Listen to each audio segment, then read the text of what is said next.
ఎడారిలో సెలయేర్లు. మీకు చదివి వినిపిస్తున్నది సహోదరుడు పాల్ సుందరం. నా ప్రాణమా నీవేళ కృంగియున్నావు. కీర్తనలు 43వ అధ్యాయము 5వ వచనము. కృంగిపోవడానికి కారణమేమైనా ఉందా? రెండు కారణాలు. ఒకటి, నువ్వింకా రక్షణ పొందలేదు. 2, రక్షణ పొంది కూడా పాపంలో జీవిస్తున్నావు. ఈ 2 కారణాలు తప్ప కృంగిపోవడానికి మరే కారణమూ లేదు. ఎందుకంటే కృంగిపోవలసిన కారణం వస్తే దాన్ని దేవునికి ప్రార్థనలో విన్నవించుకోవచ్చు. మన అవసరాలన్నిటి గురించి, కష్టాలన్నిటి గురించి, శ్రమలన్నిటి గురించి దేవుని శక్తులు, ప్రేమలు, మనకున్న విశ్వాసాన్ని ఉపయోగించి ఆదరణ పొందవచ్చు. దేవుని యందు నిరీక్షణ ఉంచుము. దీన్ని గుర్తుంచుకోండి. దేవునిలో నిరీక్షణ ఉంచకూడదు అనే సమయం, సందర్భం లేనే లేవు.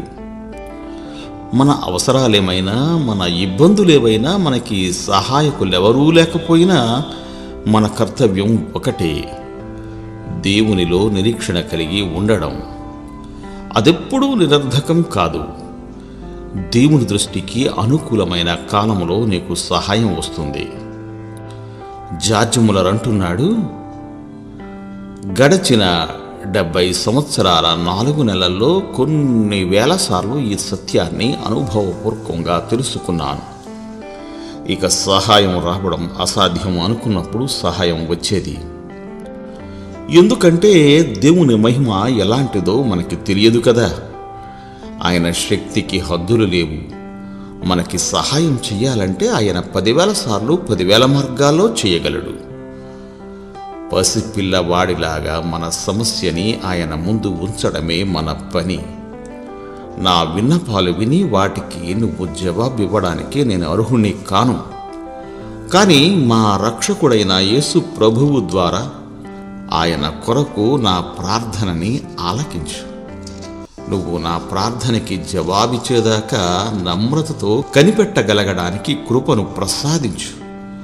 ఎందుకంటే నీకు తగిన కాలంలో నీకు తోచిన రీతిగా నాకు సమాధానమిస్తావని నాకు తెలుసు అంటూ మన హృదయాలను ఆయన ముందు ఒలకబోయాలి.